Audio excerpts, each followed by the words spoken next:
જય શ્રી રામ મિત્રો, આજે આપણે આવી ગયા છીએ હરિકેદ્વાર કે જે હરિદ્વાર તરીકે ઓળખાય છે. તો આપણે હરિદ્વારમાં આજે આવી ગયા છીએ અને હરિદ્વારની બાજુમાં આવેલ ઋષિકેશ.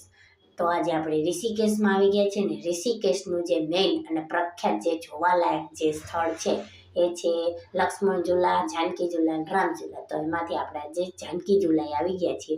તો મિત્રો આજે હું તમને જાનકી ઝૂલા બતાવીશ અને મારી સાથે તો મારા વિડીયોમાં બન્યા રહેજો. મારી ચેનલને લાઈક કરજો, શેર કરજો અને સબસ્ક્રાઈબ કરવાનું ભૂલતા નહીં અને બેલ આઇકન દબાવી દેજો જેથી કરીને કોઈ પણ નવા વિડીયો આવે તો સૌથી પહેલાં તમને નોટિફિકેશન મળી રહે.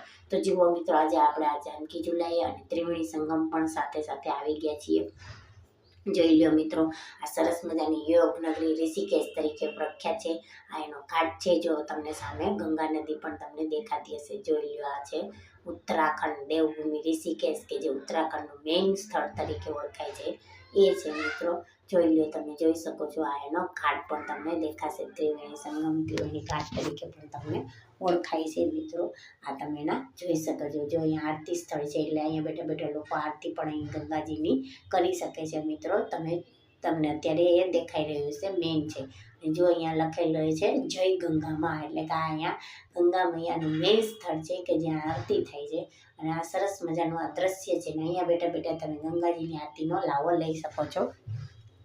અહીં ત્રિવેણી સંગમ પણ તને ત્રિવેણી ઘાટ તરીકે પણ ઓળખાય છે. અને અહીંયા જુઓ તમે, આ મહાદેવ અને પાર્વતીજીની મૂર્તિ દેખાય છે કે જ્યાં એની મહાદેવજી એની જટામાં ગંગાજીને ધારણ કરે છે.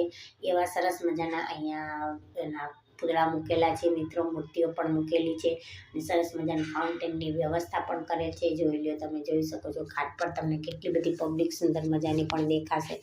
પબ્લિક પણ અહીંયા નાહવા માટે પણ ખૂબ જ આવે છે મિત્રો. અહીંયા નાહવાનું માધ્યમ હોવાથી લોકો ક્યાંયથી અહીંયા ત્રિવેણી ઘાટે નાહવા આવે છે અને અહીંયા નાહવાની મહત્વતા વધારે છે. એટલે મિત્રો લોકો અહીંયા નાહવાનો ખરેખર લાવો લે છે. ને હવે આપણે આવી ગયા છીએ આપણું જાનકી ઝૂલા કે જે જાનકી સ્થળ તરીકે ઓળખાય છે. લક્ષ્મણ ઝૂલા અને રામ ઝૂલાની બાજુમાં આવેલું છે. આ જાનકી ઝૂલા તરીકે ઓળખાય છે. અને અહીંયા જાનકી ઝૂલાની આપણે મેઇન એન્ટ્રન્સ એટલે કે મેઇન એન્ટ્રી પોઈન્ટે આપણે પહોંચી ગયા છીએ. જોયું, અને આ જાનકી ઝૂલો ખૂબ જ પ્રખ્યાત છે મિત્રો.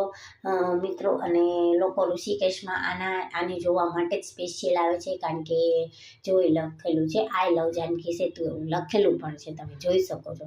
કારણ કે એ જાનકી ઝૂલો આખો હલતો હોય એવું બધાને અહેસાસ થાય છે. એટલા માટે લોકો અહીં જાનકી ઝૂલા, લક્ષ્મણ ઝૂલા એ ખાસ કરીને આવે છે અને અહીં ચાલે છે અને સામેના પાર જાય છે. અને ત્યાં પણ દેવ દર્શન કરે છે. ત્યાં પણ ઘણા મંદિરો સામેની સાઈડ આવેલા છે એટલે એમના પણ દર્શન કરે છે.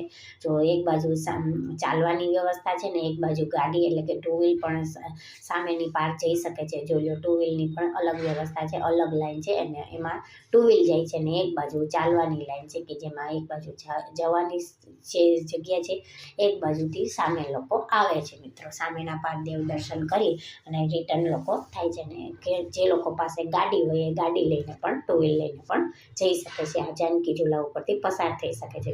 તમે જોઈ શકો છો. જોઈ લો, કેટલો મોટો અને કેટલો વિશાળ પુલ છે મિત્રો. અને સરસ મજાનો આ ઝૂલતો પુલ જેવો બનાવેલો છે કે જેથી તમને ઝૂલતો પુલ હોય એ હલતો હોય એવો અહેસાસ પણ થાય છે. એટલા માટે મિત્રો અહીં લોકો ક્યાંયથી આ ઝૂલતો પુલ જોવા આવે છે કે જેને જાનકી ઝૂલા કહેવાય છે. એની સામે જ તમને લક્ષ્મણ ઝૂલા અને રામ ઝૂલા પણ દેખાશે મિત્રો. અને આ ગંગા નદીની ઉપર આવેલો છે કે જે વિશાળ ગંગા નદી ઉપર આ પુલ બનાવેલો છે કે જેને આપણે પાર કરી શકીએ છીએ. એટલા માટે આ જાનકી ઝૂલાને આપણે ખૂબ જ પ્રખ્યાત છે. જો તમને ભીડ પણ જોવા મળશે, કેટલી બધી ભીડ છે. લોકોની અત્યારે બપોર વચારેનો ટાઈમ છે તો પણ લોકોની અવર જવર ચાલુ જ તમને દેખાશે. કારણ કે એ લોકો અહીંયા આપણે દર્શન કરવા આવે છે અને અહીંયા જાનકી ઝૂલાનું માતમ વધારે હોવાથી એટલે એ લોકો પણ જોવા આવે છે મિત્રો. જોઈ લો, તમે જોઈ શકો છો. જો કેટલો સરસ મજાનો પુલ બનાવેલો છે. નગરપાલિકાઓએ આ સરસ મજાનો લક્ષ્મણ ઝૂલા જેવો જ આ પુલ બનાવેલો છે. મોટો અને વિશાળકાય પુલ છે મિત્રો કે આ પારેથી સામેના પાર આપણે જઈ શકીએ. ગંગા નદીને પાર કરીને તમે જઈ શકો અને આ જે ઝૂલતા પુલ જેવો તમને અહેસાસ થાય છે મિત્રો. અને આનું નામ એટલે જાનકી ઝૂલો, કારણ કે લક્ષ્મણ ઝૂલો તો પહેલેથી જ હતો અને આને નવેસરથી નવું નામ આપેલું છે જાનકી ઝૂલો. અને એ જ રીતે રામ ઝૂલો પણ બનાવેલો છે, પણ એ આપણે અત્યારે લીધો નથી કારણ કે એનું ત્યારે કામ ચાલુ મળ્યું હતું એટલા માટે ત્યાં જવાની મનાઈ હતી, એટલે આપણે અત્યારે જાનકી ઝૂલાને જ બતાવીશું મિત્રો. જોઈ લો, લોકો ફોટોગ્રાફી કરે છે, વિડીયો શૂટિંગ પણ ઉતારે છે.